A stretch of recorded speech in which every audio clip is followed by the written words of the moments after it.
Tubahaye ikaze nanone nyine ahangaha kuri iyi channel yacu ya Bavandimwe TV.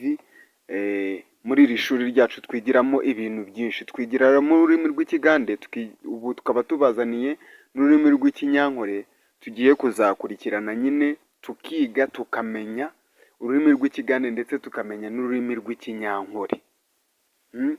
Ubwo rero nimba utarakora subscribe kandi ukaba utubonye uyu munsi, banza ukore subscribe maze tuzajyane. Uraba wiyandikishije mu ishuri ryacu, ikintu tugusaba ni kimwe gusa, kwiyandikisha mu ishuri ryacu ni ugukora subscribe, maze uko dushyizeho amasomo buri munsi ukajya uyareba. Minerivare tugusaba ni data zawe, maze amamega yawe niyo azakubera minerivare, maze ugafata igitabo n'ikaramu ukajya wandika amasomo tukugezaho buri munsi. Iyo umaze gukora ibyo ngibyo uba wiyandikishije mu ishuri ryacu, minerivare birangiye. Ubwo iyo ushyizeho nyine data zawe, minerivare uba wayishyuye. Hari ikindi se?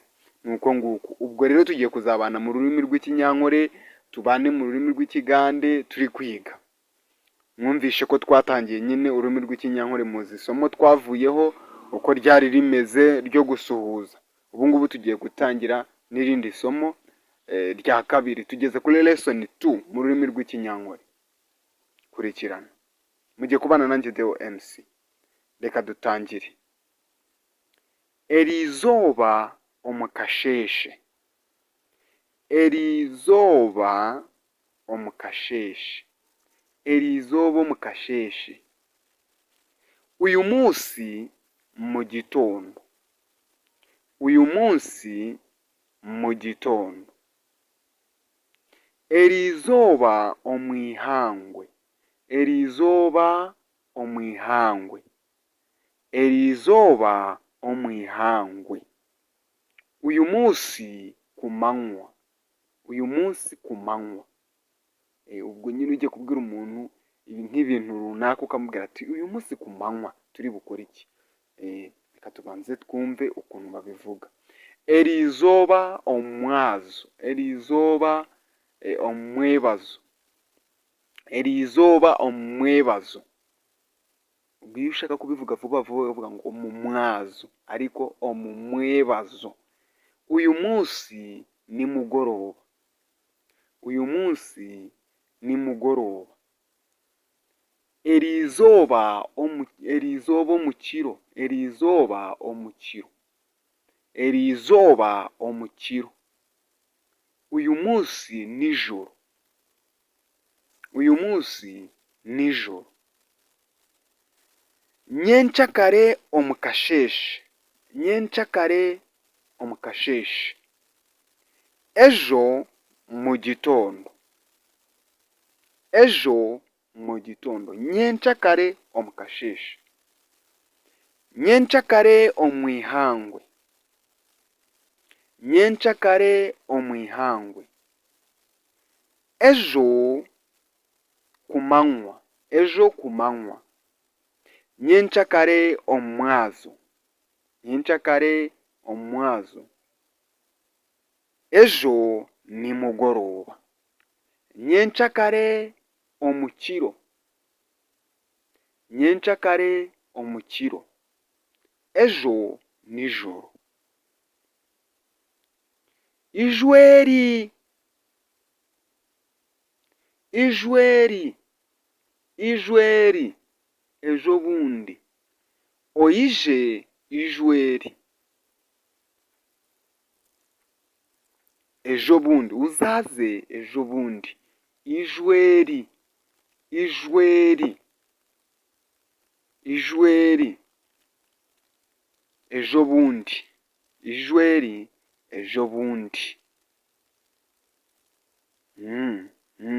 Ubwo ngira ngo umaze gufata utwo tuntu. Ijweri. Ijweri.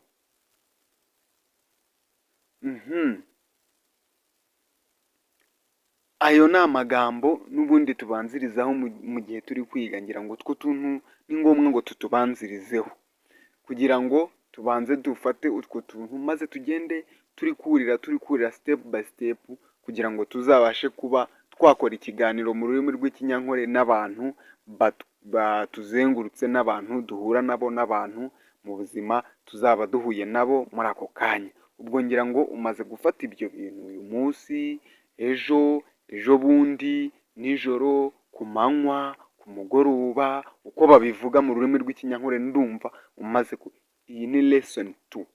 Ntuzacikwe na lesson 3. Lesson ya gatatu ntuzacikwe, sibyo? Na buri wa gatandatu na buri ku cyumweru ntugacikwe lesson z'urugande. Izi lesson z'urugande nazo zizajya zinyuraho kuri iyo minsi, ariko izi lesson z'ikinyankore murabona ko ikinyankore nibwo tugitangiye, turagira ngo twihute speed tugende narwo turwiga vuba vuba kugira ngo tuzajye gufata intera y'aho urugande rugeze. Nabwo uzashakamo ururimi rukoroheye. Urugande nubona rugukomereye ushobora kurureka ugakomeza ikinyankore, cyangwa se nubona byose bikoroheye ushobora kugendana na byose, nta kibazo rwose. Upfa kuba uri umunyeshuri mwiza ufata ukandika aya masomo ahantu nyine ku ruhande aho ngaho, ibintu bigenda neza rwose. Mukumva ko hari ikintu kimaze kwiyongeramo mu bintu byo twahereyemo turi kwiga.